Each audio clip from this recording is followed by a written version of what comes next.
Well, we got another SpongeBob movie spin-off in the Plankton movie, and is it any good? Well, here are my thoughts. I mean, the last SpongeBob spin-off movie that came out was Saving Bikini Bottom, and if you guys didn't know my thoughts, well, it's a terrible movie. And so going into this, I was not expecting much, because I haven't really liked anything SpongeBob related since Sponge Out of Water over 10 years ago now. And even if this movie wasn't good, I still knew we were going to get the other SpongeBob movie actually coming to theaters in December, so if this movie was bad, I was still sort of looking forward to what they were going to have next. And well, here are my positives on the movie. For one, I do think the animation of this movie is slightly better than Saving Bikini Bottom. I mean, that whole movie was mainly in live action, yes, but the animated parts were just ugly, especially the live action aspects that just looked way too cartoony and you couldn't buy into anything that was going on.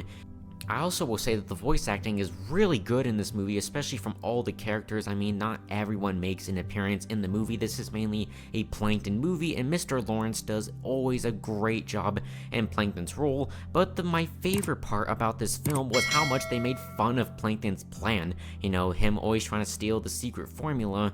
I mean, you see him thinking about the plan to just steal the formula, and you go, oh, this is literally the same crap that they've literally always been doing, especially in the modern seasons. It's like the most predictable aspect of his character, but then Karen makes fun of him saying, oh, you've been trying to do that for 25 years.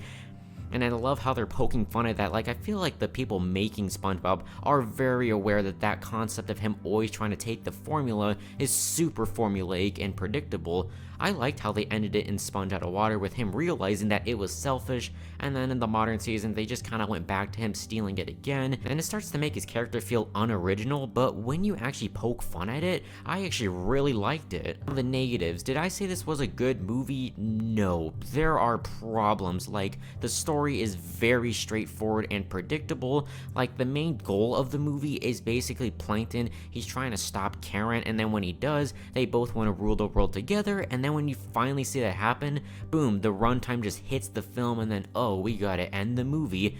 And it feels so abrupt and quick, but I mean, this is a TV movie, and it's not really meant to be super long. I also really hated the musical numbers of the movie. I know this might be different for some people, but Saving Bikini Bottom still had terrible musical numbers, and in here, they're not as bad, but they just feel more like filler to fill up the runtime of the movie. Like, this movie honestly could have been 70 to maybe even an hour. Like, I don't think the movie really justifies its runtime for being this long with a plot that is this straightforward. And also, the animation, I did say, looked decent and better than Saving Bikini Bottom, but still, it's very ugly, and it has terrible lighting, terrible shots, and the hand-drawn scenes can be unwatchable, mainly with Plankton, but I did like the one with Karen. That was pretty nice, but I just do not like how Plankton's animated in the modern seasons.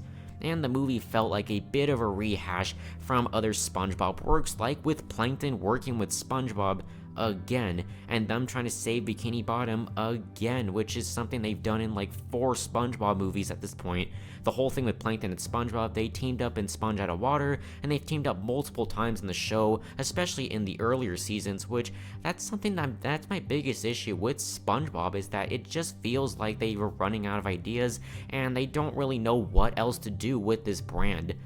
Like, they constantly are reusing the same ideas, and I mean, it is a little different. I do like how Karen is the villain of this movie, and we do kind of get her origin of how she came to be, which I did like that part of the film a lot. And I do like how Sandy, Pearl, and Mrs. Puff teamed up with Patrick, SpongeBob, and Plankton. I mean, that was a cool dynamic. Those aren't characters that usually team up and interact with each other in the show, so I did like that. But yeah, hopefully with Search for SquarePants, which is the next SpongeBob movie actually coming to theaters, it looks like they're going to be doing something a bit different with now stopping the Flying Dutchman, rather than just saving Bikini Bottom for like the 4th time, because that's really like all they can think about for the next movie. I mean, yes, this is a TV movie, the plot is very straightforward, but it's starting to get to a point where SpongeBob is just not really feeling exciting anymore, and it just kind of feels like we're repeating old things over and over again. So yeah, it's not as bad as Saving Bikini Bottom, and where would I put it in my ranking? Well, I would probably put it in the it's fine category. Nothing terrible, nothing like absolutely god-awful like whatever Saving Bikini Bottom was, but to be honest, I don't think I've really rewatched this film again due to a lot of the musical numbers not being very good, and I mean, I thought I was gonna hate this movie. I didn't hate it, I was just kind of like, meh, at least I got to see it. What do you guys think about the Plankton movie? Have you guys seen it yet? And it's now available on Netflix.